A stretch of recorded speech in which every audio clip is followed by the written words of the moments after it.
Ilorium umsanga zako samrit pasari khan scientist pakhat chu thariat chu Antarctica adam ko chu theinan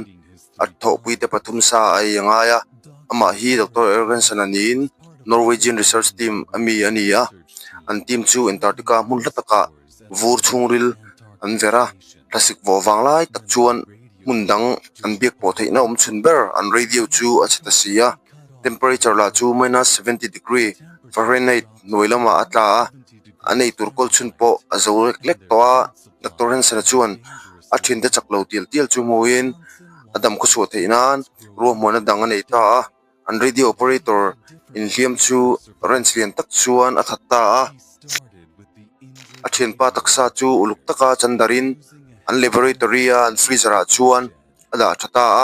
ti chuan an routine equipment check an neina a then pa pakhat chu a that le an expedition leader Dr. Olsen a hriat chu meu chuan Hansen chuan storage room a dang betin an vur verna call chuan a that le ta ti chuan thlar le meu chuan rescue team te ron thling chuan mihring tak sabung rang ei bang ti hriat tak chu an thil mu chuan da komna chuan an hmuwa Dr. Hansen hian adam ko chu theinan